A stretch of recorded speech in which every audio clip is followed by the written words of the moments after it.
Hello friends, Kazona here, and today we're going to react another type of dark videos. Before I'm going to go on the videos about, I'm gonna make some announcement that on this video today, I'm going to only plan to upload this only one video, unfortunately, in this week, the time when you watch this video already, because I just have like a lot of exam on my time from recording this, so I don't have any much of the time to do some edits and do some other type of recording on videos. So I kind of plan to only upload this one video for this week only too. So it's kind of unfortunate, but yeah, I'm just like very busy in my school, man. But you're here for the video, and today's video we're going to react is the darkest TikTok Iceberg Part 4 by Tav.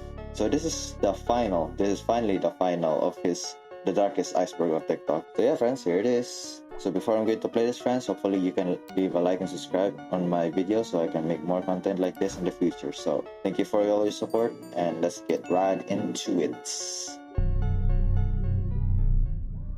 Damn, the music is very scary already.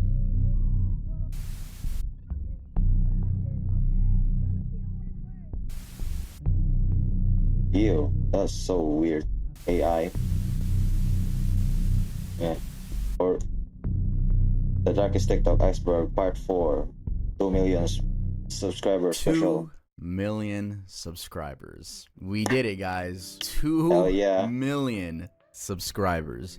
It feels like just yesterday we hit 100,000 and then 1 million, and now we're at 2 million. From the bottom of my tiny heart, thank you guys so much. You guys give me this platform. You guys put food on my table. So thank you guys so much. I know why you clicked this video, but first, let me give you guys some context that you will need throughout. I'm kind of hoping like someday I can make a more generous, subscriber, so I can at least, I guess, gain some money here on the YouTube algorithm, because I think in the day, not much all YouTuber need to have 2 million subscribers, but it is to be preferred. I think 1 million, as I've seen so far, is the most preferred way to do some YouTube stuff, This video. So first of all, I said I was done with icebergs. What's going on? I think I could just change the color and come back. No, guys, that's not what I'm trying to do. I thought I should change the color because, quite frankly, because I said I was never gonna do these again. Make it a little bit different. So why am I doing this again? For 2 million subscribers. It's a celebration. You guys have asked for it. And as a thank you for getting me to where I'm at, I'll give you guys another episode of this. It's even a blessing in the first place that you guys want more of something from me. So that's already enough. There will be a total of 3 2 million specials on this channel, so stay tuned. And if you aren't subscribed, I'll earn your subscription by the end of this video. Also, this video has 2 parts. We're gonna go through the entire new iceberg, and the second part will be updating you guys on certain topics that need updates from the past 3 episodes. By the way, you do not need to watch the other 3 videos to understand this one. These are new topics, and even when I do the updates, I'm still saying the story, so just updated version. However, I would love it if you guys could watch the other episodes after this one. And just like in all the other videos, we're going from most tame to most gruesome. We're not going to be doing most known to least known. This is most tame to most gruesome. And within those sections, that's not in order. The only orders are the tiers. So you can be the judge of whatever you think is most gruesome within that tier. Oh yeah, and I have some very special guests in this video. Here are some profile pictures of the people that you can expect in this video. But yeah. There's like Nexpo, and there's even Wendy Goon, as I've seen, and Nick Crowley. That's some crazy YouTubers. I don't know some of the other YouTubers. I would love to see like if they even like make some of this dark content too, With that being said, let's get started with the topic. Hell yeah.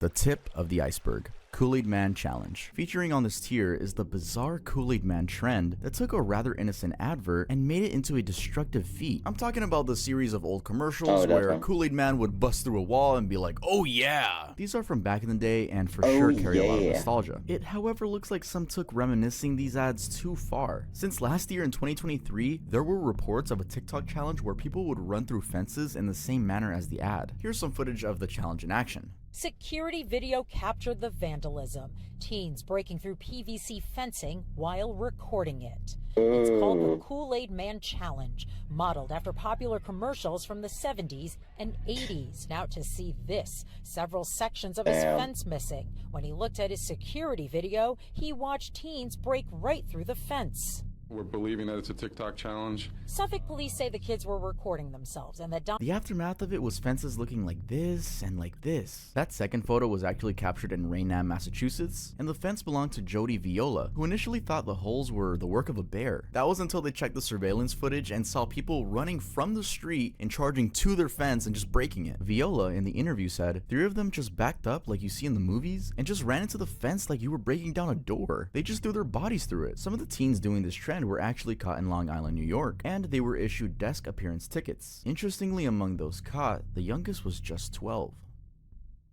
Whoa, that's actually a very crazy challenge. To even like consider yourself, charging through towards a fence.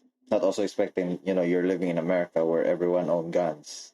Yikes. Darkened skin filter trend. For this next one, let's go back to 2020, when this dark face filter trend had become a thing on TikTok in India. Users were basically lip syncing to a popular song from back then, with the lyrics going on about a quote white skinned girl with a quote black heart. And that song was actually That is kind of unfortunate because I heard this about India. Like, there's a lot of people try to, I think, chlorine or bleach. Yeah, bleach your skin into something that is white, which is kind of interesting. And some people, even here in, I guess, out there in America, are also trying to make their skin a little bit darker under the sun or UV light in some ways. So I guess people try to change their race, I guess.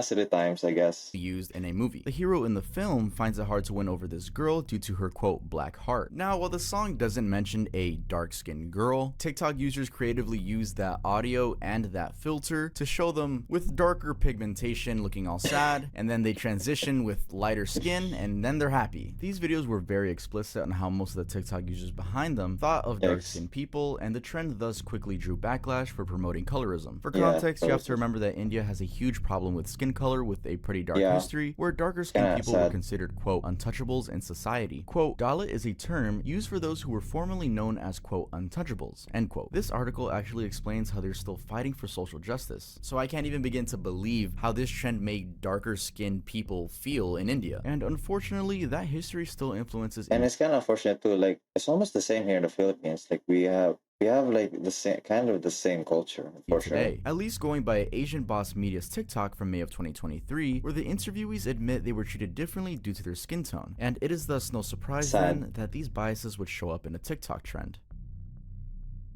I see, interesting. Thirst trap cooking. Alright guys, like I said, we're going somewhat tame to most gruesome, so this one's a real eyebrow raiser. So let's talk about @TheDonutDaddy, who does stuff like this. I love the music. But yeah, this is so weird.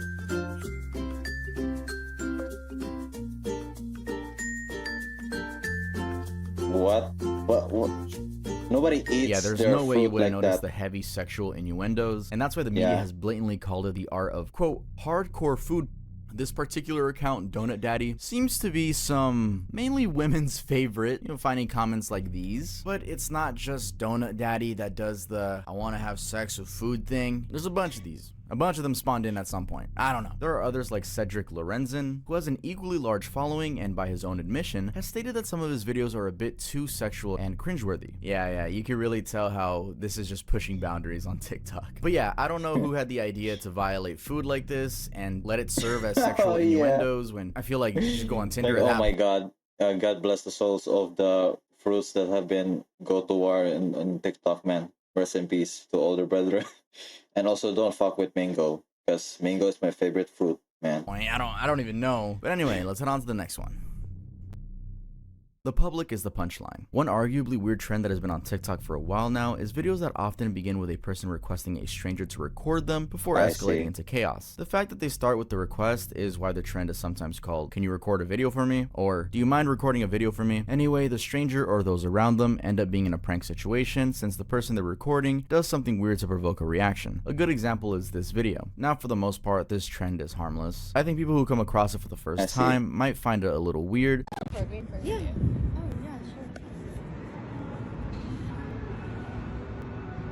Stop recording me. Stop recording me!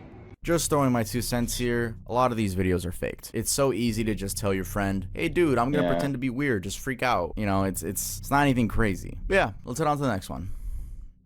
For sure, after this, all of the weird trend is gonna be darker from all of here out, man. Banana and Sprite challenge. This here is iShowSpeed trying to down a whole bottle of Sprite after eating 3 bananas. That clip is said to have massively popularized the banana and Sprite challenge, which honestly falls at the center of the weird TikToks category. Though this challenge has been a thing since the early 2010s, and for some reason it just always resurfaces. The challenge was simple. People would eat bananas and try to fill up their stomach with a bottle of Sprite, something that's impossible to do going by the science behind it. And by science I mean that your stomach is basically too small to fill all of that. In more technical terms, the mixture of carbon dioxide from Sprite and protein from the bananas creates a reflux too big for the stomach to handle. A lot of TikTokers film themselves doing the same thing. Alright, finally, let's head on to the next tier. I wonder if that is even unhealthy, The surface. The eye challenge. Although this next one is from 2020, I have to mention it because it borders on the riskier end of things when it comes to people doing things they find on TikTok. I'm talking about the eye challenge, which went something like this. So people would basically stare straight ahead at the flashlight of their phone and use TikTok's S5 filter to reveal the quote true color of their eyes. The trend seems to have started with a user named Maria Blue, who apparently in a video claimed if you have brown eyes, this filter turns them blue. S5 plus back camera and flash. I'm not kidding. They were claiming that you could change your eye color. The real one, not the one through the filter. They were claiming that you could change the real eye color if you use your back camera and flash. Do not stare at light. It's just easy. Don't stare at like the sun. Don't stare too long on a light bulb, because it's gonna create eye strains and potentially blind you. Yeah, if you do it on one eye, then you'll have one blue eye. Whoa. This is I'm not trying. The only blue thing you can see is like black after getting blinded by the light. I'm not trying to get mad. This of course wasn't true, and even experts warned of the potential dangers of doing that. They for instance warned that quote potential retina burn can occur when the light is intense and focused on the retina for long enough. A permanent burn I didn't know that it is permanent. Interesting. On the retina would also no doubt leave a permanent blind spot in the eye. And just to clarify, it's kind of interesting like how sensitive our eyes actually. In case it wasn't obvious enough, all the filter did was add a blue hue to videos. It had absolutely nothing with changing eye color. Yeah. The Cha-Cha Slide Challenge. I'm sure most of us are familiar with the song Cha-Cha Slide, a song by Mr. C the Slide Man, also known as DJ Casper. I'm not going to play it here for copyright purposes, of course, but part of the song has lyrics that go, slide to the left, slide to the right, crisscross. I'm sure you guys remember this song from something like a 5th grade event or maybe your white friend's wedding. But what does this iconic song have to do with TikTok? Well, scarily enough, some teenagers would record themselves acting out that part of the song while driving. You heard me right. They would swerve their car from side to side, and then when they said crisscross, they would rapidly swerve it back and forth. Even though TikTok removed the videos, we were able to find some on YouTube. In some clips, you can tell how terrified the passengers are, which is most definitely risky as we have seen similar challenges turn out to be catastrophic. For example, in 2019, a 21-year-old Shania McNeil crashed and died while playing Chicken, a Snapchat trend. She was basically recording herself and her 2 friends weaving throughout oncoming traffic at about 100 miles per hour. So clearly these challenges can be very dangerous. Also, I'm Matty Balls. Shout out to Tov. Happy 2 mil subs. Thank you for having me. Oh yeah. The penny challenge. Okay, so I'm gonna. It's kind of funny, like his name is Matty Balls. Having me.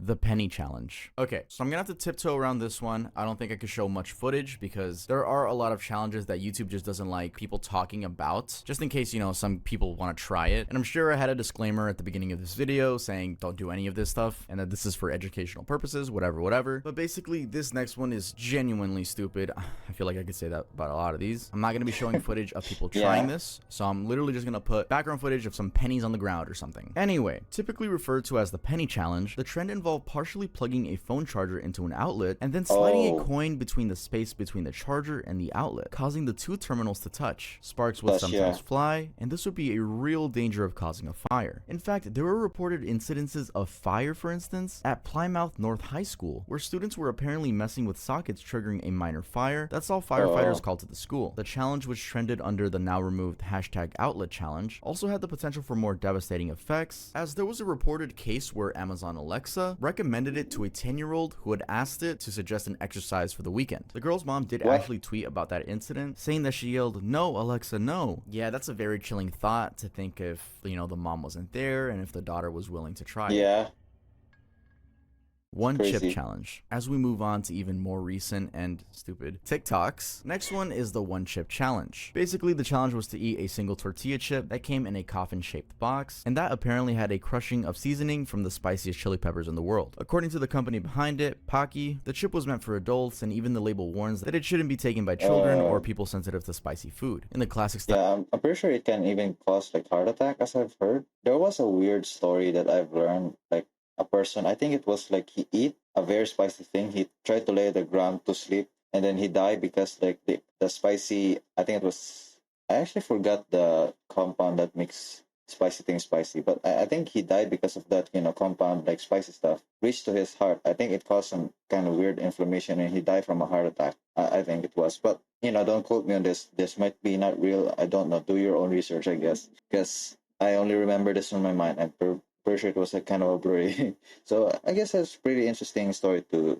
share, I guess. of the internet though, it seems no one was paying attention to the warning, because Oh, just no. as the challenge was at its height, a 14-year-old high school student died from eating one of the chips. The teen's parents Yeah. were called to school and were told that their kid had fainted after taking the chip, and he even showed the picture of the $9.99 Pocky chip that he had taken. Later that day, while at home, he passed out. He was rushed to the emergency room, but sadly didn't make it. Also, an interesting bit about this challenge is that it was started by Pocky themselves. It was a marketing tactic dating from 10 years Ah. back, and the goal was to rank people between levels of quote harmless and quote predator, depending on how long they could hold the burning sensation before drinking some milk or water. After the teen's death, the company removed that challenge from the website. However, videos of the challenge are still up on TikTok. Oh, interesting. They're still out. Dr. Kim, medical TikTok. While home to some genuine Oh my medical God. professionals, it's quite often plagued with random videos, which we will be covering in this video. One such account, which I know like the back of my hand now, is There are some like good medical stuff, I guess, on TikTok, but most of them are not good.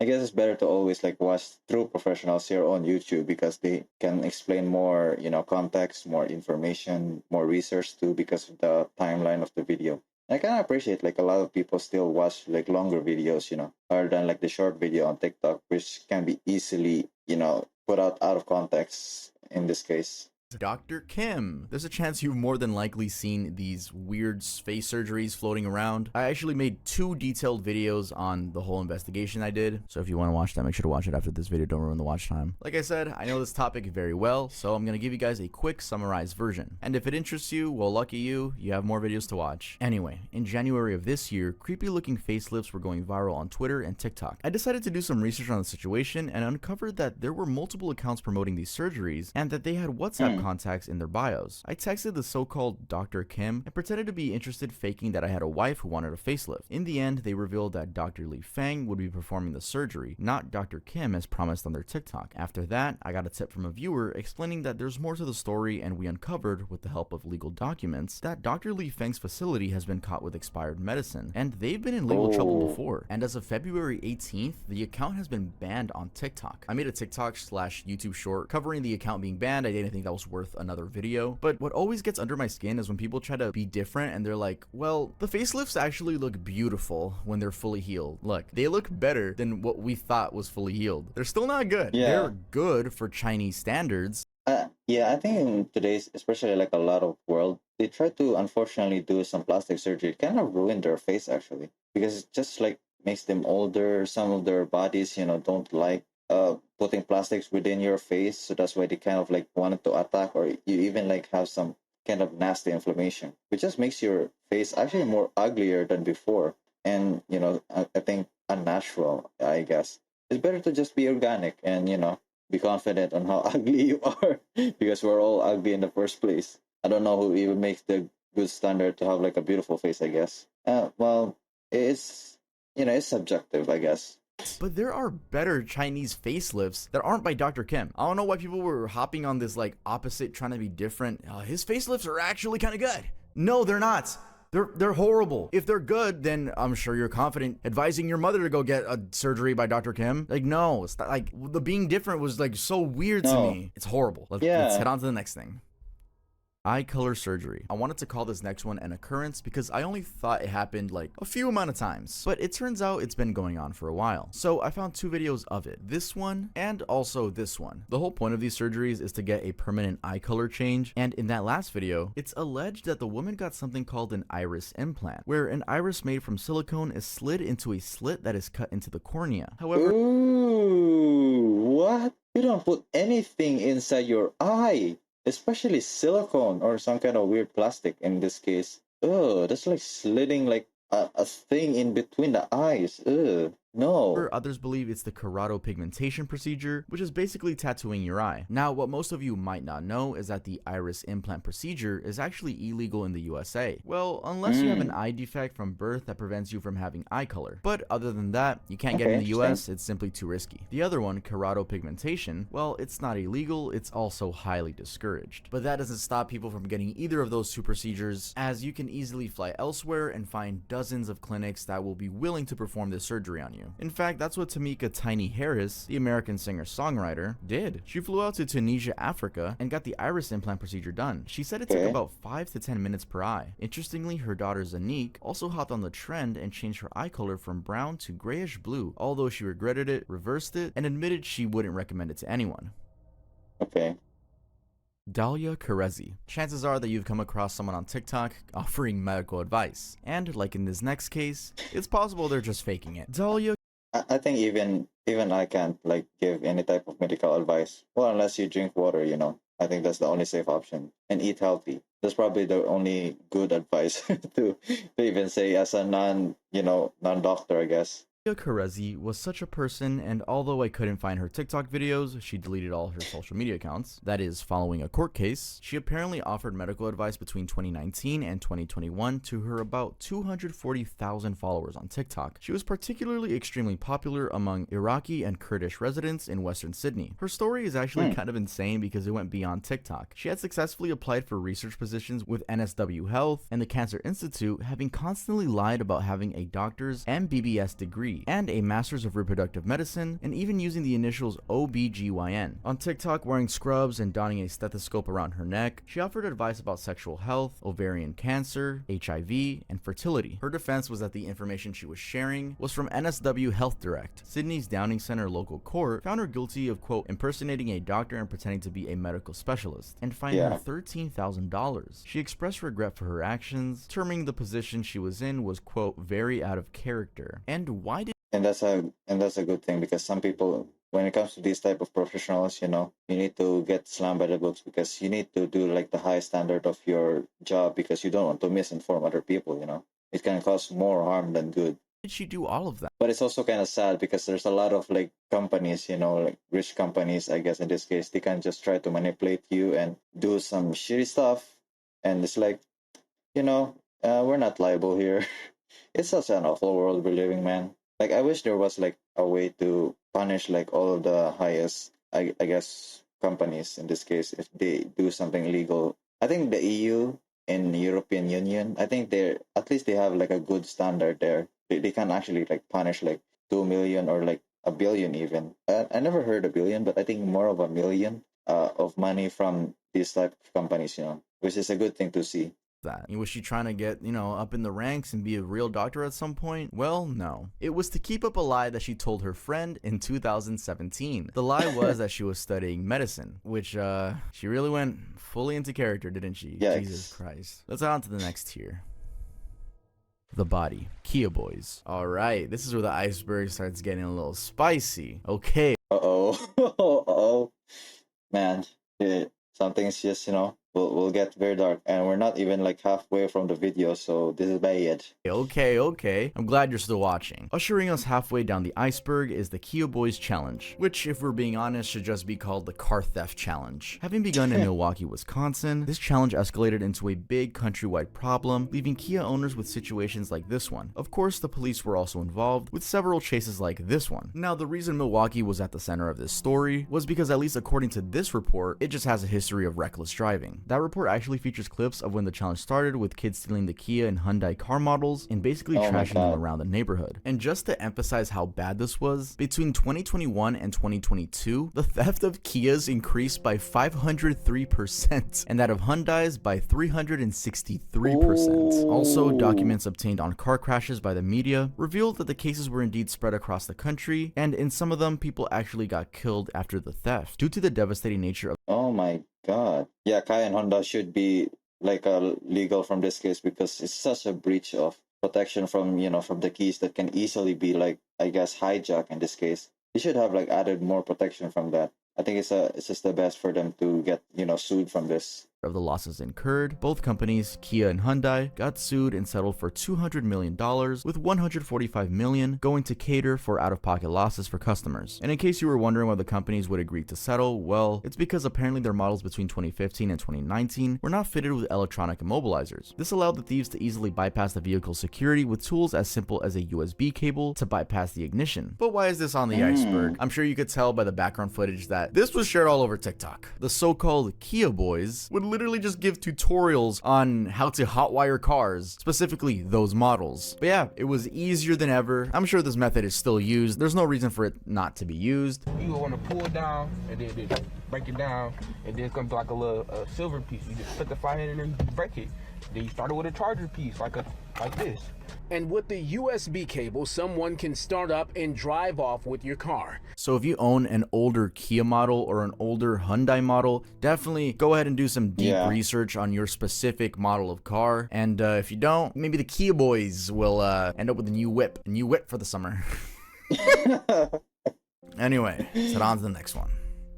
Yikes. Ice cream challenge. I've called this one the ice cream challenge, but it's really a video by a TikTok couple. Taquan. It's Pyrocynical. I actually kind of confused about Pyrocynical because in the past she was like a woman and now he's a man. So yeah, he's a trans in this case, or I think gay. I don't know how trans she is or her or them. He's a very confusing person because when I was like a child, because I watched him for a very long time, I always like thought like she was a woman. And the moment like I saw like Pyrocynical, it's like, what? He's a man now? I was very confused about that, but I didn't know like a transition to like girl to a man is a thing, So it's kind of pretty surprising actually to see this. Cream challenge. I've called this one the ice cream challenge, but it's really a video by a Even I'm kind of doubting like, does my memory like serve me right? Was she really a woman in the past? It's like I'm really confused about them, but hell yeah. I've been watching it for a very long time. Occasionally she does or them, I guess in this case, does pop up a little bit sometimes on my timeline. TikTok couple. Taquan Hines and Asia from Portsmouth, Virginia. This here is the video. What is this? Oh, the ice cream challenge. Oh, that's so disgusting. If you don't know, friends, like our mouth is the most disgusting thing in our parts of the body. So that's why even biting other people can potentially infect them with your own bacteria from your mouth and cause them to get infected in some cases. Put it back. That's just disgusting. Come on, let's run. And you can clearly see that they both take turns licking the ice cream before Hines tells Asia to put it back in the freezer, and then both of them just run away anyway. And you can really tell as well that they're like holding in their laughter. Now, this behavior is obviously degenerate and disgusting, I would know, and it did spark a lot of outrage online. And then the thing is as well, they actually had the gall to like share it on Twitter, thinking that they're in the right, and this was like a laugh out loud hilarious prank, which obviously led to them getting comments like these. And a little update to this story is that Taquan posted on his Instagram and confirmed that he and his girlfriend did actually buy the ice cream, and he was just gaslighting whoever thought they actually, did the action they were convincing people they did. Let me show y'all, bro. This is the ice cream. This is the ice cream that y'all say we lit and put back on the shelf. It was. You still record a video and upload it on TikTok for others to do the same for your actions. Come on, man. You're still responsible in this. Our ice cream, it was already paid for. This is our ice cream. I'm showing this video because people really want the video. We did not do nothing nasty like that. Me and Asia's not nasty people, bro. Be real. Stop being stupid. Stop being goofy. We did that to fool y'all was a prank. And we fooled y'all, bro. And we not going to jail. We already talked to the police. Get right, goofy. Yeah, and that doesn't take away the fact that they did something fucking disgusting for clout. I mean, what were they expecting? People to cheer them on? Oh, you got us, dude. That was a great prank, dude. Holy shit, that was awesome. Nonetheless, the situation is extremely stupid and avoidable. You even had a food poisoning expert, Bill Marner, which is one of the worst jobs I could ever imagine. And he saw this trend and he basically pointed out that it's pretty bad. If someone has a communicable disease, they could probably pass it on to you. And then he actually goes on to say that the entire food industry is so bad that no, actually, there's probably a higher chance of you getting food poisoning earlier on, not the guy finishing it off by licking it with his disgusting lips and then posting it on TikTok. Now, if you're wondering why this trend sounds a little bit familiar, it did actually surface back in 2019. For example, there's a video here of this gentleman, and he was actually later arrested, which is hilarious. Yeah. Oh.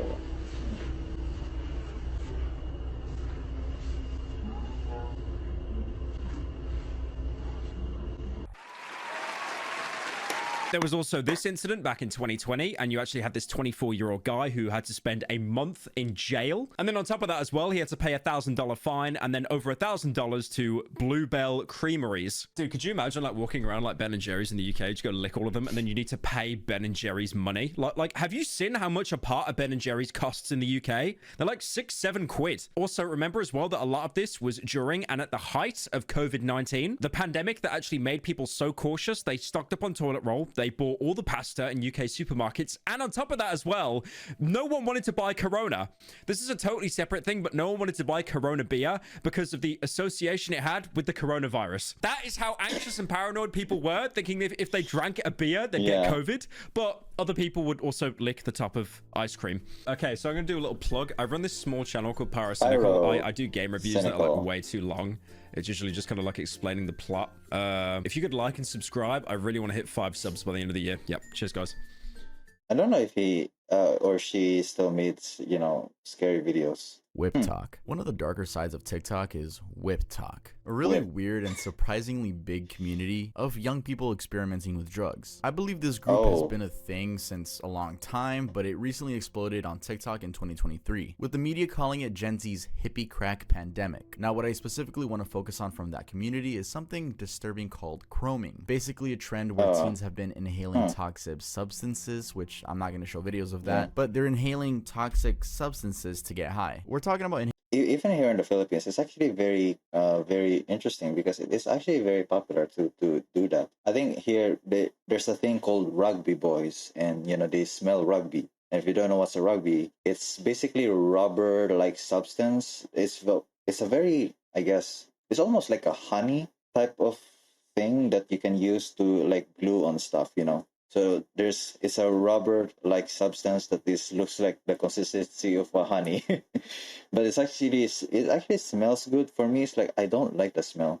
And there's a lot of people try to like smell all those stuff. You know, it kind of like broke your mind in some cases because it's a bunch of chemicals. You know, you're inhaling chemicals in this case. It's gonna go into your bloodstream and, you know, gonna wreck some shit. Inhaling things like aerosol cans, nail polish remover, hairspray, deodorants, glue, nitrous oxide, paint, etc. This is of course extremely dangerous and has been described as posing a bigger health risk than cocaine. Like I said, I'm not going to show any footage of people doing drugs, but I will show like the little cringe things that in the little text they put, so that'll be on the screen. You know, people describing their experience with inhaling deodorant, or even POVs. You just inhaled some Lysol and can't feel anything and tell your friend to hit you. So cool. This is actually very, very dangerous. Like, you can even get unconscious. You can probably make some permanent damage in your brain, possibly. Dude. And if that's not scary enough, here's another screenshot of a girl talking about how she passed out in the park for 2 hours from inhaling deodorant, and another whose mom almost sent her to rehab for inhaling all the deodorant in the house. We're talking about spray deodorant, not the regular bar one, or at least that's regular to me. And yes, there have been some casualties, such as in March of 2023. Ezra Haynes,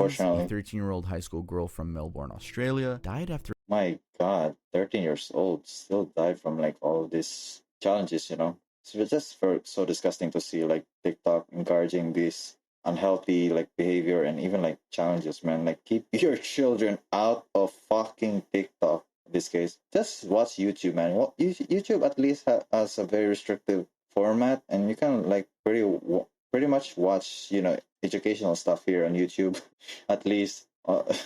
My God. Inhaling too much deodorant. She had been at a friend's sleepover when she did it and was reported going into cardiac arrest and also sustaining irreplaceable brain damage before passing on 8 days later. Dragon breath. Look up dragon's breath on TikTok and you'll find videos like this one and this one. All of them present this seemingly super cool way of enjoying different snacks, particularly candy and cereal. The idea is simple. Wait, I'm pretty sure these type of candies are put within like a cold temperature, possibly like I think frozen. You know what? I lost my thought of mine, so let's just continue. Candies, for instance, are dropped in liquid nitrogen and thus end up creating a vapor effect when eaten. You'll probably agree that it does look kind of cool, though it feels a little weird when people blow the vapor out of their nose and even their ears. Now, the problem is that the risk is insanely high and the effects can be because I think the liquid nitrogen, I think in this case, possibly liquid nitrogen, is potentially very, very dangerous. Devastating. In January of 2023, for instance, 20 kids were harmed when eating the candy version of the snack in Indonesia. They suffered severe stomach pains, burns to their skin, and food poisoning. 2 ended up being hospitalized. Now, it's a known fact that liquid nitrogen is used in food preparation, and even the top chefs use it. What's probably unknown to many is that because it's clear, colorless, odorless, and extremely cold, it can cause damage in ways you can't even anticipate. This is especially true for kids because they might not know when they're taking too much of it. Plus, it looks cool. Experts have actually warned that it might lead to damaged organs, including burns in the mouth and esophagus. It is thus a little bizarre seeing that it's so hyped up on TikTok, and even worse, it's mainly young people in these videos. Rainy Street Serial Killer. On April 23rd of 2023, a TikTok user by the name of Lauren Burke uploaded this video to her page. There was nothing going on in Austin, Texas, specifically on Rainy Street, then why are there police officers going around the trail all night in 4-wheelers? You can see how many police officers are going down the trail. If there's not a problem, if there's nothing going on, then why are they increasing police presence so much? They're going down in like little four-wheeler cars. I think I've heard this I didn't think before. that there was anything actually going on, but now I'm not so convinced. I'm a little scared, to be honest with you. That's a video that you might not think much of if it came up on your For You page, but let me give you some context to see how deep this actually goes. So she's basically talking about Rainy Street in Austin, Texas. That's near a lake called Lady Bird, which, very strangely, has had a lot of bodies pulled from it. Going by this list, which is backed up by news articles, between May 2008 and February of 2023, a total of 18 bodies had been discovered there. And that's not where the list stops, because 4 more bodies were discovered in 2023, and 1 just earlier this month. This is led locals to believe that there's some sort of serial killer roaming around Austin. Some are convinced that the killer potentially, like, some people, you know, seppuku themselves. That's also a potential thing. But unless there's some kind of stab to confirm that, I'm pretty sure there may be a serial killer outside. Has been spiking drinks at local hotspots, but that's not confirmed. The police in Austin actually say that there's no proof connecting all the bodies. Now, going back to that TikTok we started with, it makes sense that the lady says there's something going on in the area, right? And she isn't alone on her fears, since the city's 86,000 member true crime Facebook group, yes, that's a thing in Austin, I think it's pretty cool actually, has had long held suspicions of a serial killer, even dubbing the killer Rainy Street Ripper. According to a report by SA Current, one of the group's members said that they were 100% sure there is a serial killer behind the bodies after the last body was found in 2023. The recent body from February of 2024 has driven their confidence up. Yeah, there's not really much I can add on to this story, but I'll end this one off by saying all my subscribers in Austin, Texas, please stay safe out there. Begging families, going live, and asking for gifts and donations is nothing new on TikTok. Going live. So this is like the voice of Nexpo now. And asking for gifts and donations is nothing new on TikTok. But what makes this next case absurd is that it involved families begging and TikTok themselves being accused of taking the proceeds in a rather exploitative arrangement. So this whole story revolves around refugee families in Syria who, following the devastation caused by war, turned to TikTok live streams to try and raise money to get by. These clips from the BBC show what the live streams look like, and it goes without saying that the scene is devastating. What makes it worse, though, is that while the kids would get as much as $1,600 an hour, TikTok, based on its policies, would take 70% of the money, leaving the families with a rather tiny fraction. And as if that wasn't enough, these families did not even end up with 30% either. Rather, they'd have to give up a considerable portion to agencies that hired and supported them. And yes, you heard that correctly. There were agencies that were recruiting families just like this and providing them with phones, Wi-Fi, and SIM cards to do these streams. This was all uncovered in that Oh my BBC God. documentary, by the way. The documentary was quite damning, as it offered deep insights into the exploitation of the world's most vulnerable families by a crooked network of just a select few companies. And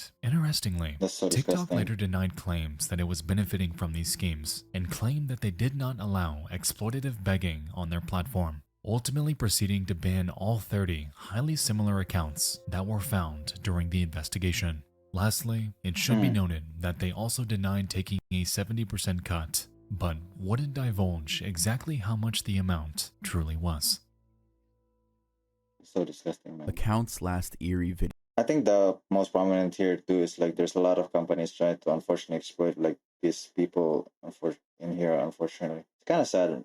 You know, it really just truly reveals like how much in society there's a lot of like, I guess, people trying to profit over poor people. You know, and it's trying to exploit them in this case. It's kind of sad. Truly was. And heartbreaking, man. Accounts last eerie video. So, an account's last video. This here is part of it. Huh? It was posted in March of 2023 by 18-year-old Cara Santarelli, a TikToker with just about 50,000 followers, and this video was posted a week before her death. The caption says, "When they try to call me a bad driver, but I've never hit a person or an actual car." Yeah, and as I mentioned, she died a week after posting that video, and the cause of death? Well, she got into a head-on collision with another driver who was going down the opposite way on the road. This was on Highway 29 in Escambia County, Florida. The other driver was in a Chevy sedan, and apparently after the collision, the sedan caught on fire and both drivers died on the spot. A lot of people on TikTok did indeed find the whole situation strange and flocked to her page to confirm for themselves. That led to her last video, the one I just showed you, being viewed more than 3 million times and garnering over 2.3 million likes. Yeah, there's not much more to say about that one other than rest in peace. Fairy Yeah, so flying sad. trend. One of the trends that's been on TikTok for a while, Shit. despite raising rather disturbing concerns, is the fairy flying trend. Basically videos like this one and this one from 2021, this clip from 2022, and this one from 2023. There are also some videos from 2020, but I'm not going to show that. I'm sure you get the point. Basically, people would record themselves like hanging, but they wouldn't show them holding on to something. It would just show like their feet or their legs just like levitating from the ground. You know, it's named the fairy flying trend. The goal was to look like a floating fairy. According to Forbes, posts under the hashtag fairy flying as of July 2023 had a whopping 66.4 That's so million weird. views on TikTok. Now, I'm sure you can probably tell the problem with these videos because it just looks like they just hung themselves. Can I say that on YouTube? I'm sure you guys know what I mean though if I censor Yeah. that word. It looks like they deleted themselves and the video was posted. It almost looked like they were promoting deleting yourself.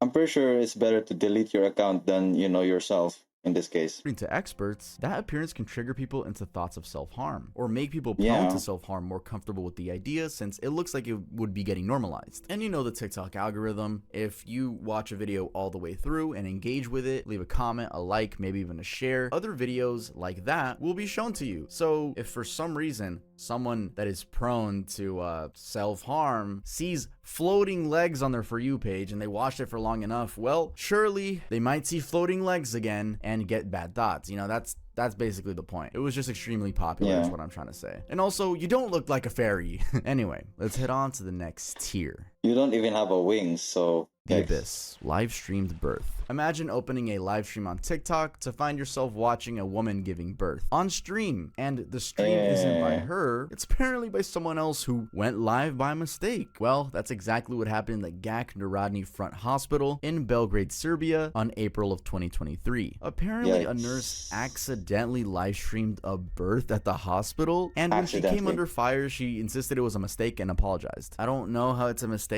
when from the screenshots my God, it's like, oh my God, friends. Okay, proper composition.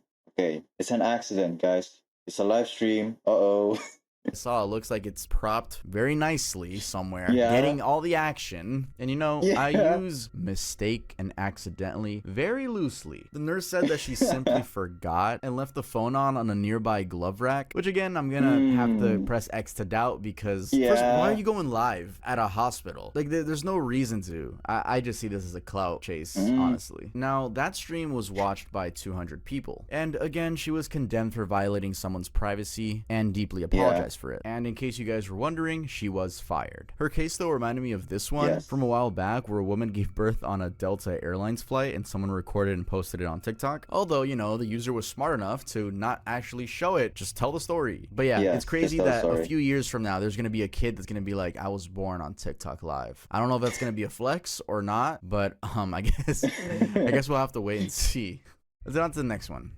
Babies with hydrocephalus. We just covered the case of refugee families in Syria begging for money, and this next case falls into that category. I'm talking about begging for money. I'm talking about such live streams that feature kids with hydrocephalus, a condition that leads to abnormal buildup of fluid in the brain, thus enlarging the form of the head. Obviously, it's a devastating disorder to have, and hence why even coming across it on TikTok is a bit unsettling. In the case that the live streams featuring such a child are genuine, as Dylan Page pointed out in this video, it's hard to imagine the amount of pain that they and their families are going through. I should actually mention that the first baby I showed you had someone on Reddit claiming they're from Malaysia and their story is genuine. On the flip side though, as these Reddit comments suggest, there's a chance that the people behind these accounts are just ill-intentioned and are trying to use sympathy for likes and donations. This wouldn't be the first time this has happened on TikTok or any other social media. Sometime last year, someone posted this on Reddit, and a majority of the comments were in agreement that it was likely a scam. But yeah, using someone's disability for donations is extremely scummy, and like I said, there are some that are genuine, but even for the genuine ones, these are just my 2 cents. I'm trying to tiptoe around this. I just overall think it's a horrible situation to show your child in that type of state to hundreds of thousands of people, and you don't know what they're gonna say and how that's gonna make the kid feel or you feel. That's really what I worry about. It's just the kids seeing those comments when they get older, or just basically the horrible comments that the kids would see. And I understand that the donations are like last resort. I'm sure they're trying to get an actual job. But yeah, actually, it's like desperate times, desperate measures, I guess. There may be also no charities on this type of cases where people, or unfortunately, children have these type of conditions. But yes, it's just a sad world, man. It's a sad world. On to the next one. Torture of Kira Hart. I know a lot of weird videos circulate. Oh hell yeah, Wendigoon, Wendigoon time. Torture of Kira Hart. I know a lot of weird videos circulate on TikTok, but this one is simply a video above most of the others. So let's begin with this clip. Kind of. I don't know if it was like keeping hostage or something. I heard this story before. I think this was like all of her friends like tortured this one girl. Like even like a group of girls, they tried to, I guess, torture one of their friends. Kind of crazy. Because they just walked out home and she was at the house. It's Kira. And she was at the house and we just pumped her and we're just like torturing her for like 4 hours straight. Oh my god. It's funny as fuck. So she's like full fucked up. Like all of a sudden you photos of her face. They're just a month ago. Now it's difficult to make out what the girl is saying, but part of it reads, basically just tortured someone. Kind of. It's Kira. And we're just like torturing her for at least 4 hours straight. It was funny as she's like full up, like I'll send you photos of her face. Now, who was she talking about? Well, she was talking about this other girl. This girl being Kira, a 14-year-old from Queensland, Australia. Kira had been invited over to a sleepover by 3 other girls who ended up torturing her for 4 hours, inflicting such serious injuries on Kira that she ended up needing to go to a hospital. She had been slapped, punched, cut, and even stabbed with a knife. The 3 girls, whose names would later be revealed, ended up filming the entire act as it took place. This all happened on March the 11th of 2023, and although footage of it does exist for the sake of the victim and decency, we won't be showing it here. But this clip blew up on TikTok and a bunch of other social media platforms, showing the story to a much wider audience. Not only was this a good thing in that it provided a lot of evidence towards Kira's case, but it also put the story out there to a lot of people who would later go on to support Kira. As a matter of fact, her GoFundMe ended up raising over 82,000 Australian dollars, which is a little over $53,000 in American currency. Also, it turns out the house she was tortured in burned down on March the 29th, just a couple of weeks later, and the 3 girls who were responsible were not only hell yeah, justice well served with a silver platter, charged for Kira's torture, but also charged on a similar instance that came out when all of this became public, as they had attacked another girl in a similar way just a few days prior. So while this is a tragic and heartbreaking case, it's good for one that Kira got the support that she did, And two, Yes. that 3 dangerous people now have to face the consequences for their actions. That's all for me, but thank you very much, Tuv, for including me in one of your videos. It really does mean the most. Oh yeah. Cat blending video. There was a disgusting Oh video that my made rounds a God. while back that showed a real cat in a blender, and you can assume the rest. This topic was going viral on TikTok. I just want to like imagine a cat, made in the 3D modeling Blender. I think it's like the 3D modeling application named Blender. Yes, that makes like models, so it makes cute models of cats, I guess. So just imagine that instead of this one. On Twitter, and saying that the internet was upset about this would be an understatement. Now, allegedly, based on this Noah Glenn Carter video, people were able to track the person who did it based on small text on the blender. Here's everything we know about the person who did the horrific cat blender video. The first place on the entire internet we can track this video to is this Twitter account. Now, it doesn't seem like they're the ones who made this video, but they're responsible for bringing the story to light and helping the person that did it to be caught. Now, the person who was responsible for blending the cat was caught because of the text on the blender. That small detail helped people find out that the person was from China, and then within hours, people on the internet already knew where they lived. People quickly found out that the man who made the video is a known Chinese blogger, and a lot of people are claiming that he's only gotten 2 months of jail for the cat video, but I can't find anything to verify or disprove this. The consensus, though this might not be verified information, seems to be that this was all the work of a Chinese blogger. There was a speculation that he got 2 years in jail, though that was never proven. Though this did remind me of when there was another trend in 2021 where people would tell other people to look up Art of Zoo on Google and get their reactions. Again, this is a little TikTok trend I'm bringing up because it was also animals, and why not just put it in this section. Anyway, so looking up Art of Zoo on Google will result in people doing things with animals. I gotta censor this word, but I'm sure you could read my lips. Yeah, and it was just like a funny thing to like, yo, Mary, look this up while I get your reaction. I don't know, man. That's kind of. I don't know what things it is saying, but I don't want to look it up because it's just so bad. Just to say that. It is really weird. Let's head on to the next. I don't want to know.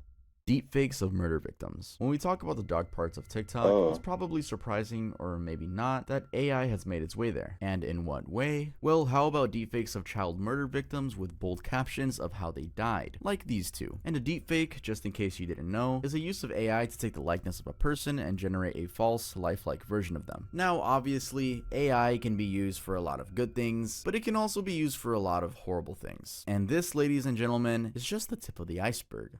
See what I did there? It's just the tip of the iceberg when it comes to deepfakes being used for bad things. Don't even get me started on the I wonder how deep it is going to be.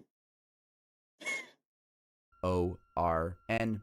That can be made simply with the use of AI. But yeah, this is so scummy because the way they use, remember, these are real people that died, and a lot of them are children, because I'm gonna assume the creator is just like, oh, this gets really good attention. And I know some of us are guilty, bruh. I'm gonna go admit I'm not guilty. I never watched one of these, but some of y'all are guilty. Y'all giving this dude watch time, so be careful next time you see these deepfake murder victims.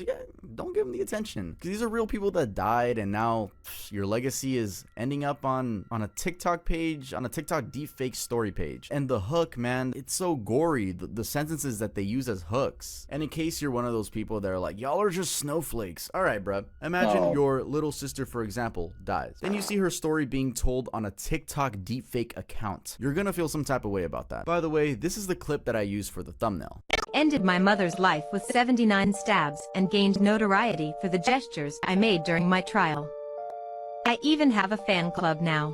This one's about Isabella Guzman, which we actually spoke about in part 1. In part 1, we spoke about her getting TikTok edits, and now it's a little bit different the way we see, I guess, abused people when they retaliate and murder their abuser. It seems like it's very supported nowadays. Even in 2021, it seemed like it wasn't. Or, I mean, actually, even in 2021, that's why she was getting TikTok edits. I guess I just had a different opinion that it's not cool celebrating something like that. But like seeing the support that Gypsy Rose has gotten, I know this is like a different topic, it's just making me really believe that like if you get abused, you can get away with killing the person that abused you. And it's almost like the internet just instantly loves you. Kind of controversial. Yeah, it's almost like people celebrate because you ended up someone's life, which is so weird. I don't know why people even support those type of stuff. Man, it's so disgusting. Well, personally, I guess, I just don't think death is good no matter what. Anyway, the story of Isabella Guzman in a nutshell. In 2013, this 18-year-old at the time stabbed her mother 79 times. Like I said, apparently she was being abused by her, and she's still in a mental institution till this day. According to Kieran Burt, as Isabella was 18 years old when she committed the crime, she was tried as an adult and charged with first-degree murder. However, a judge accepted a plea of insanity and found her not guilty. Isabella was sent to the Colorado Mental Health Institute in Pueblo. I know I went off track with this one, but I figured I should give you guys a mini update since we just mentioned her. Anyway, let's head on to the next one. Sextortion training. There's probably no good way to start this, so I'll just lay it out. There is a group of scammers called Morbid for fun. Maybe I should try to, check some videos here from other creators so that I can also react to them. It'll be a very interesting, exploration. Yahoo boys that have been sharing training materials on TikTok on how to sextort minors on Instagram, Snapchat, and Wiz. Yup, that's a thing on TikTok. A whole report was done on it, and it even includes screen grabs of said videos. This here is an example, and here is another whose videos got over 75,000 combined views. Now, as recently as of January of this year, it has been reported that the resulting crime, financial sextortion, has been rapidly rising, particularly in North America and Australia. Again, all thanks to Yahoo boys. Basically, as I have mentioned, kids and teens are the main targets for this group. And the way it works is that the criminals, once they obtain nudes, threaten to share them with a person's family or friends unless they get paid, repeatedly via different methods that include gift cards and crypto. Also, I cannot emphasize enough how depraved this is. Not only does it involve minors, not that adult targets would be better, but it has devastating consequences. In March 2022, for example, 17-year-old Jordan DeMay, a Michigan high school student, found himself dead after two Nigerian men tricked him into sending explicit photos of himself and threatened to release them to his friends and family. Weirdly enough, the two men, aged 22 and 20, were actually brothers. They were both extradited to the US in August of 2023 to face charges for their crime. Yes.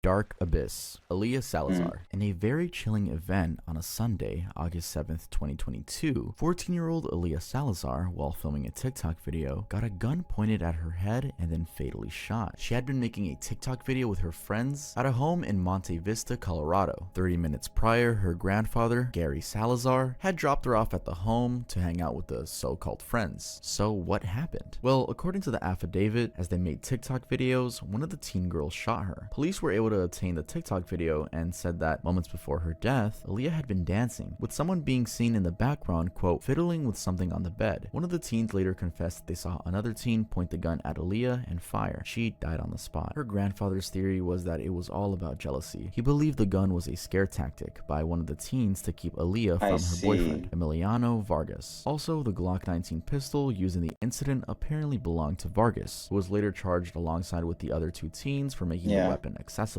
Based on this court statement, the first teen, who witnessed the incident, was sentenced to 1 year probation, 45 days detention, and given 45 days of credit for time served. Vargas, the owner of the house and the gun, was sentenced to 30 days in jail and given credit for 9 days served. The other teen, who made At least some kind of a year at least they need to detain from that. It's like 30 days? That's so lenient. the shot was given a probationary sentence. Also, all these sentences were arrived at the plea bargains, which Aaliyah's family thought was unfair. The family had complained that, quote, the system was too focused on the future of the teens charged in Aaliyah's death. But yeah, this Vargas dude was 21 dating that's so true. Like, why do they're so lenient? There's no justice over 30 days. It's like crazy. 17-year-old minor. And it's just sad that there was a life lost in all of this. Rest in peace to Aaliyah Salazar. The Angel of Death Challenge. This next one is as brutal as it sounds. So, in Indonesia, sometime in 2022, there was a challenge going around TikTok where teens would jump in front of moving vehicles with the goal being to get the vehicle to stop. So, if the vehicle stops, you win, and if the vehicle doesn't stop, well, you kind of just delete yourself. Why was this a trend? I don't even need to say. This is TikTok. That's my explanation. Locally known as Malaikat Maut, the challenge did end up claiming lives, with some of the gore videos being shared online as a warning. In June June 2022, an 18-year-old got run over by a truck that failed to stop. Two of his friends narrowly escaped. In a separate incident, a 14-year-old boy dared a truck but failed to jump out of the way fast enough, ending up with a fractured skull and shattered teeth. The truck driver in this case actually ended up running away, resulting in a hit and run charge. Also, it seems that the challenge has been a thing since at least 2021, as that year there was a reported incident of a 13-year-old getting hit by a truck after he and 8 others stood in front of it. Some of his friends also ended up in hospitals for injuries. TikTok has since banned the trend, with the phrase "the Angel of Death challenge" returning the usual warning message. Disgusting, man.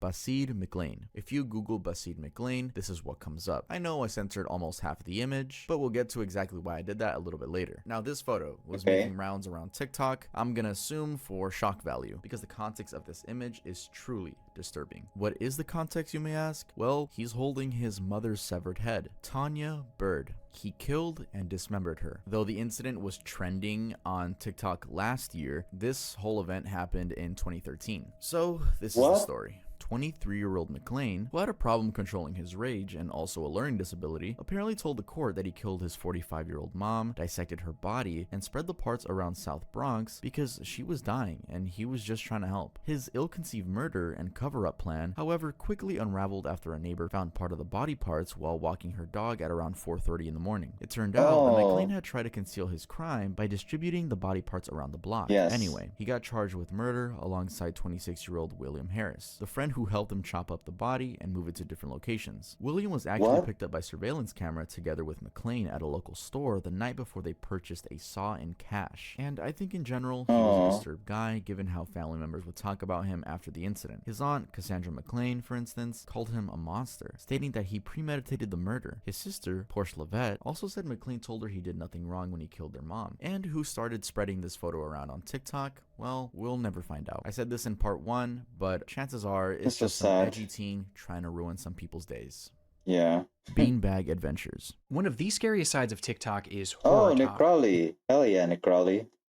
Nick Crawley's here. Beanbag Adventures. One of the scariest sides of TikTok is horror talk. And this next case fits perfectly within that genre. Let's start with a video. This is footage from Beanbag Adventures, a Chinese content creator specializing in urban exploration, and has been terrifying viewers ever since, as it shows what appears to be a pool full of deceased babies. Now, theories started immediately flying around to try and explain why these seemingly freshly decomposing— Whoa, what?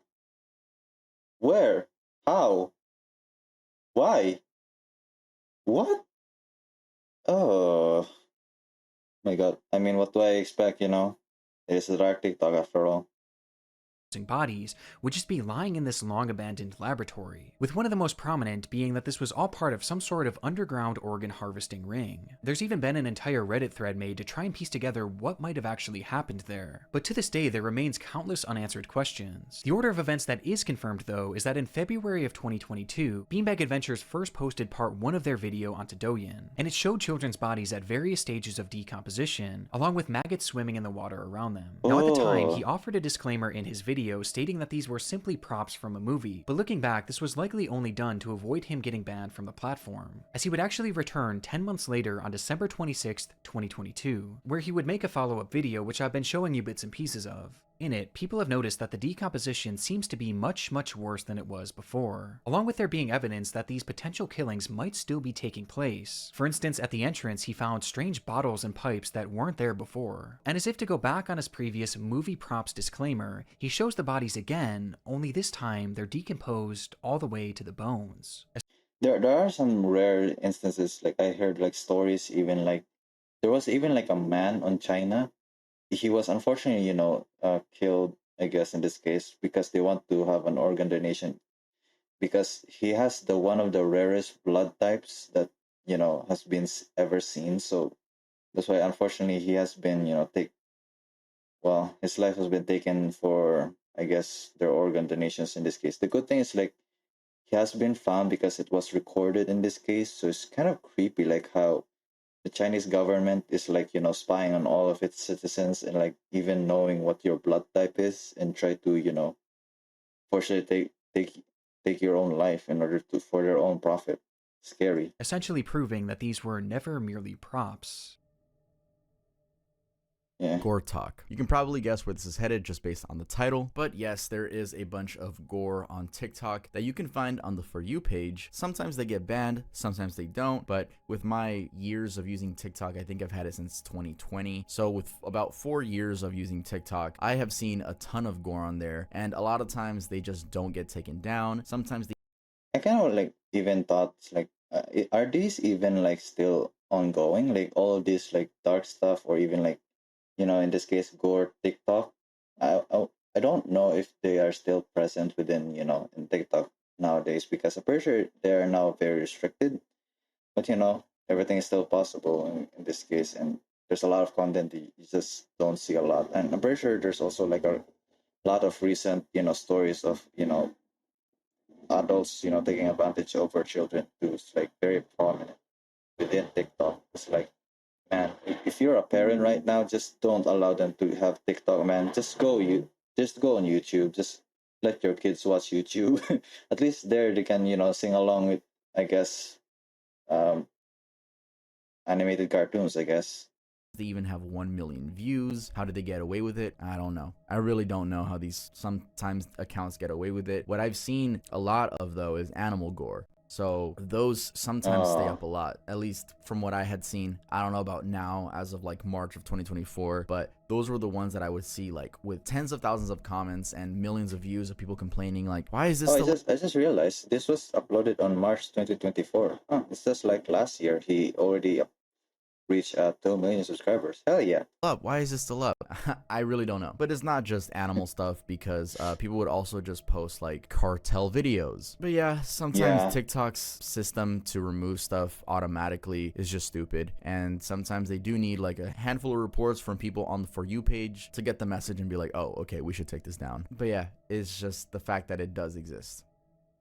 My prives are open. So I talked about CP in the first TikTok Iceberg, and unfortunately it's also made its way onto this list. So in 2022, TikTok was being used openly to peddle CP. So if you don't already know, you can make a private TikTok account that only people you approve to join can see what you post, and you can simply share that password to that private account, and whoever has access to it can see what's on the account. You know that despite password sharing being against TikTok's terms of service. Now on TikTok, that idea of password sharing meant some users could upload these graphic videos of minors and then create other publicly visible profiles, inviting people to view what's on the account. They would then share the TikTok password to the private account with whoever was interested. The person who sort of brought this whole thing to light was TikTok creator Sierra Adair. She said that she found this account called @MyPrivateAreOpen after someone who had logged into it through investigation, I guess, shared its content in public. The content was a preteen who, let's just say, was doing some majorly inappropriate stuff, and strangely, after she reported it to TikTok for nudity, she got a notification from TikTok a little later claiming that they found no violations. Adair's video calling out the issue went so viral that it got to the Department of Homeland Security with an agent, Special Agent Waylon Hinkle, telling her in an email that they were, quote, working on it. TikTok also came under fire for its posting in private feature, which allowed accounts to peddle CP as they simply bypass detection by misspelling private, whether that be PRVT, PRIV, and a bunch of other combinations. I kind of like wish like AI could like try to analyze like a lot of like words, and especially like randomized words in this case,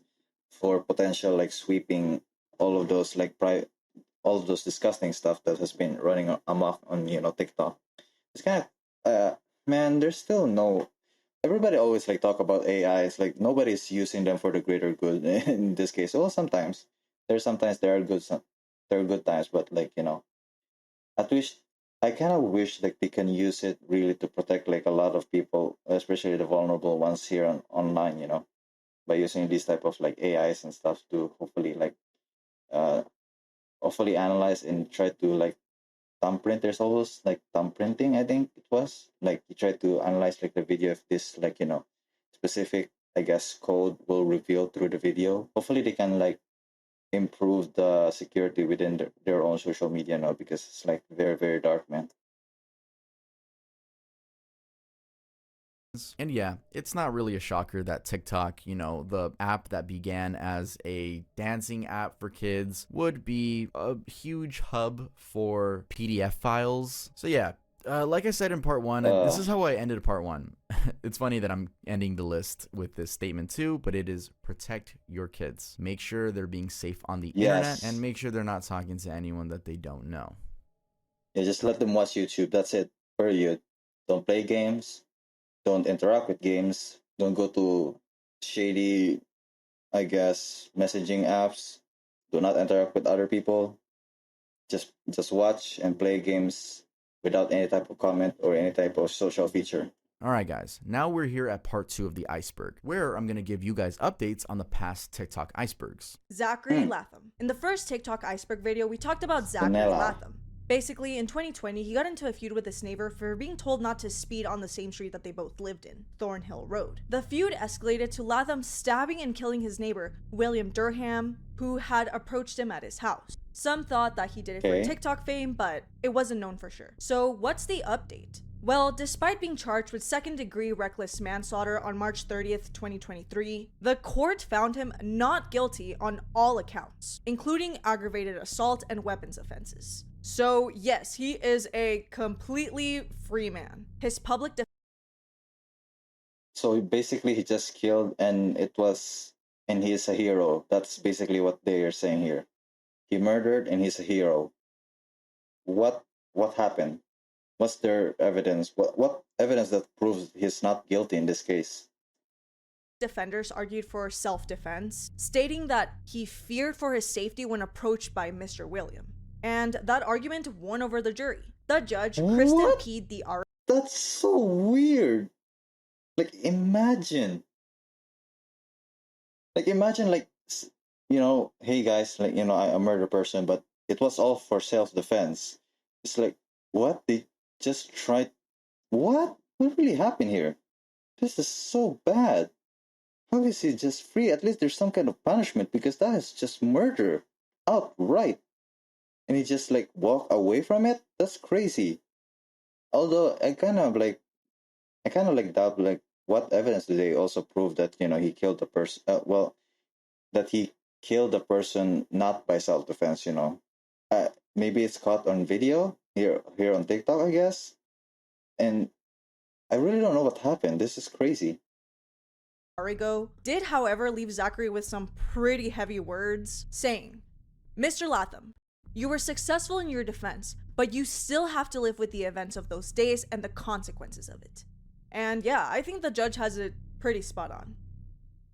Joseph Jimenez. Still in part 1. I feel like I'm referencing part 1 so many times, but it's just coincidental. Anyway, in part 1, we covered a story about Joseph Jimenez. In summary, Jimenez shot and killed 2 friends, 18-year-old Riley Goodrich and 19-year-old Anthony Barajas. He killed them in a movie theater where they had gone to watch The Forever Purge. That happened in July of 2021, and Jimenez's excuse was that the voices were telling him that if he killed them, he would be saving the world. Now, the update is that the court determined that Jimenez was not insane. A judge ruled against that argument following the prosecution, stating that first, Jimenez knew the victims were innocent, and second, he made up his mind about 20 minutes prior to the shooting, even though the voices he was talking about had already gone silent. It is likely that by the time I upload this, he'll be in state prison, as his sentencing was on February 26th. I also have to add that there was a pretty strong argument of his insanity by his defense team, with Jimenez's own sister, Daisy Jimenez, testifying how he had been diagnosed with schizophrenia with paranoid hallucinations back in 2020. He had been to a mental facility after a, quote, spiral into anxiety, paranoia, and hearing voices, following the death of their mother. And just to be clear, if he had been found insane, he would have ended up in a state hospital rather than a state prison. Following that ruling, Riverside County District Attorney Mike Hestron told the press, "This will not bring back the lives of Anthony and Riley, but it will bring a measure of justice for their families."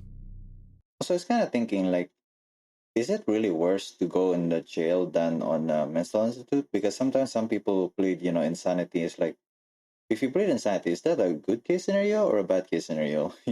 Because we always expect for all the criminals to be in the bad case scenario, of course, because they just killed someone that unfortunately can never, bring back all the lives that they lost. And yeah. But that's a good thing. He's been, in prison in this case and not going to a mental institute by pleading insanity.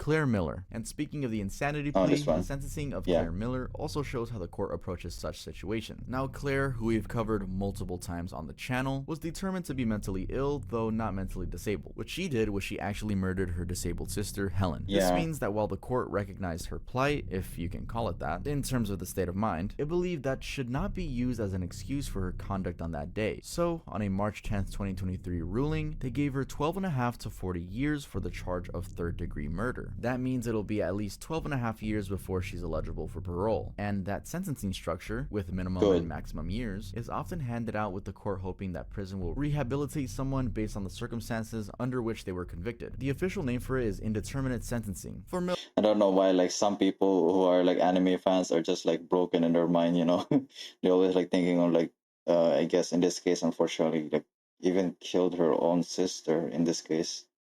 It's just so sad, man. I was also an anime fan, so I have to be careful of all anime fans out there.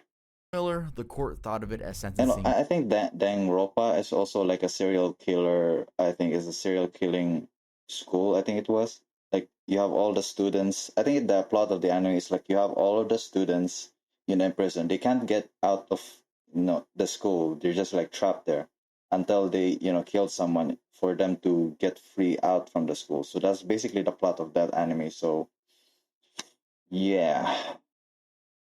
Quote, the nature of the offense, her young age, her mental condition at the time, and the protection of society. Suitcase. I kind of like always like thought about like a lot of like movies that kind of explicitly see a lot of death in this case. It kind of like seemed to be supernatural and normalized in a lot of our society that it kind of feel like death is like nothing to our society. That's why if there's like someone that unfortunately pass out, or I guess when you see like gore type of videos, people just like shrug it off and think that it's all normal, because even if you kind of think of it, it's like it is so sad like losing someone's life. If you kind of put yourself in that position, it's like it's very, very gruesome. But I guess in today's society, because there's a lot of like death happening and you see it a lot too, it's like people are just numb about the feeling. It's like it feels like nothing for them, and even think that it's kind of normal, which is of course not in this case. Kind of sad, like a lot of people are also gambling a lot of their lives. A truly sad world. But I wish hopefully we can end up in a positive note after this all this dark stuff happening. Murders. In part 2 of the Iceberg series, we looked at an interesting case where some teens were using an app called Randonautica, and while filming their adventure on Alki Beach, they came across a suitcase that had a trash bag in it and was producing some foul odor. That turned out to be the body of 27-year-old Austin Wenner, whose death would also be connected to that of 35-year-old Jessica Lewis, whose body had been found a month before. Now, at the time, it was unknown who killed them and why, but now we have an update. It turns out that it was their landlord who did it. Apparently, the two had rented an upstairs bedroom from him, and on June 9th, 2020, he shot them to death in the home in what investigations suspected was likely due to unpaid rent and, quote, bringing potential criminal activity into the home. He then tried to get rid of the body. What? That's so crazy. Like you just miss out paying rent. You're just getting killed by your own landowner. Bodies in 2 different waterways. That's how Austin's remains ended up on Alki Beach, 11 miles away from the Bury and Washington home. The landlord, 65-year-old Michael Dudley, was convicted on 4 counts of murder on December 8th, 2022. 2 of those got dropped, and on the remaining 2, he got sentenced to 46 years and 8 months in prison. Oh yeah. Freya and Friends. In part 3 of this series, I featured fellow content creator True Crime Cam, who mainly focuses on short form content and also has a podcast. And one of the cases she covered was this one. A story where Raisa Nunez Borges, in an attempt to find out if she was psychotic, lured and killed 18-year-old Ariane Barbara with the help of her friends, Jefferson Rodriguez and Enzo Carnero. And I just want to say that Enzo goes by Freya, just to not be confused. Or at least went by Freya when she was still on TikTok and not in prison. Anyway, the update on this case, which happened in August of 2021, is that all 3 were found guilty by a court in Joania. Matos was sentenced to 15 years in prison in March last year. Later in August, Borges, aka Freya, was sentenced to 15 years as well, while Rodriguez was sentenced to 14 years. They also all got fines. An interesting detail that I also found about this story is that in April of 2022, Jefferson, while in custody awaiting sentencing, handwrote a letter to the judge saying that he was truly suffering in prison. Part of the letter reads, and please note this is Google translated from Portuguese. I want to apologize for using this letter to describe my situation. I've had cases of psychotic and depressive episodes. I had an attack that almost cut my eye. Fuck He also you. added that at the time he was working in the prison's health center, and apparently the work made him dream of becoming a nurse and doctor. He, however, didn't ask to be released. He was just writing a letter to let the judge know that he was being attacked in the prison. Apparently he was being attacked by other inmates and police officers, though the prison authority denied those claims. Interesting. I'm pretty sure she's just very psychotic to even like try to be the victim in this case. Just killing like a, unfortunately a person in this case. Or I think a kid actually, because she was like very young. They tried to kill her like out of like psychotic testing. Like what the fuck? Zombie woman. Back in 2021, Zombie this video surfaced, Well, captured by at least this is very wholesome, I guess, if you kind of call it wholesome, because it's actually not that violent in this case. I think I heard like this true story from this. I'll actually see to have like a very conclusion about the mysterious zombie woman. a woman in her apartment in Seattle. She's actually not in pain. This is just a stunt.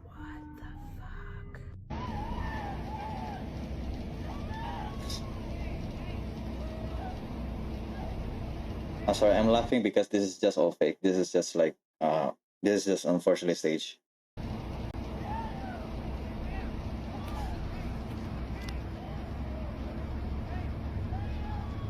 The police are kind of concerned. Many theories were floating around, such as maybe this woman was a victim of domestic abuse and had escaped her abuser, or maybe she was Nope. on hard drugs. Well, no guys, this was Yeah. an anti-vax stunt. The spread word that Yeah, the vaccine what? is not good. She was perfectly fine. And these are Yeah, some she of was her perfectly social fine. media posts, revealing her true intentions, that she was gonna let people know that the vaccine is disgusting, it's horrible, don't trust it. No, it's a makeup, yeah. It's a makeup. It's all just a stunt. Almost like Halloween, like zombie makeup.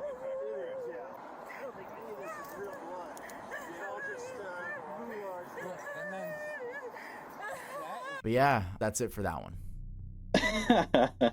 Wow. Okay, guys, that's Hell it for yeah. this video. If you enjoyed it, I'm gonna assume you enjoyed it if you made it this far into the video. Make sure to leave a like. Please, a lot of effort went into this video. Please leave a like. And it would be awesome if you could subscribe. If you were new, I hope I earned your subscription. And I just want to give Hell a yeah. big shout out to the guests in this video. Seriously, subscribe to all of them. Their links are gonna be near the top of the description. Not exactly at the top. They're gonna be near the top of the description. So make sure to go check them all out. All of them make To me too, it's like almost near the description. You can see like the videos, below in the description. If you want to watch the original video and hopefully, support Tav in this case. And yeah, I think it just like ended on a hopefully positive note. Hopefully a positive note after like watching all the dark shit, But yeah, it's kind of cool like that woman, she's just fine. It's like just a weird anti-vax stunt, I guess. It's kind of weird. I don't know how she even like do that. Also, it's kind of unhealthy to promote, anti-vaccine, but I also understand like other people, are scared about vaccine, but always just speak to your doctor. Your doctor are always like, kind and hopefully supportive for the patient, hopefully listening to your problems and just there to, try to find ways and to support you and help you in ways that, that's specifically tailored to you. But the interesting thing is also, I guess, doctors in this case, they're also some doctors are actually pretty bad at their job. That's why it's always best if you don't have the proper answer that you have, you try to ask for another doctor in this case, so that hopefully they are there to listen to you and support you in the right ways. So yeah, it's kind of cool like the videos that made by Tav and being supported by a lot of other type of content creators. I don't know if they are dark content creators, but I would love to see like all of their videos, so that hopefully I can react to it and hopefully sponsor them, or I guess support them and helping their own videos.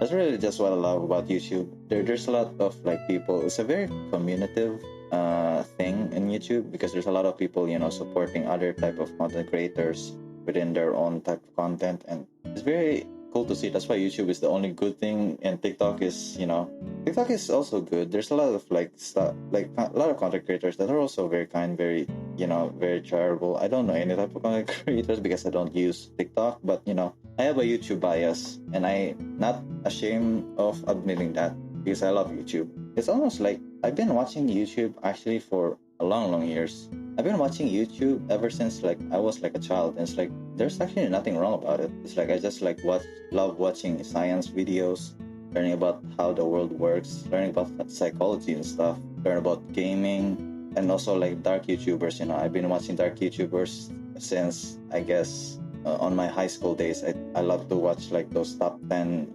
listings of scary stuff. And there's still a lot of YouTubers that I tend to watch, like Matteo Santoro, but unfortunately I've been copyrighted by his own content, which I understand. He is the one that made those videos, because I've been watching him since I was high school, man. Kind of crazy. There's still like some content creators too that I kind of like still on the pulse and still watch on them, but some of their videos are now boring nowadays. And I guess the content nowadays here on YouTube are now more long based, I guess, content and documentary style, or even Iceberg type of videos.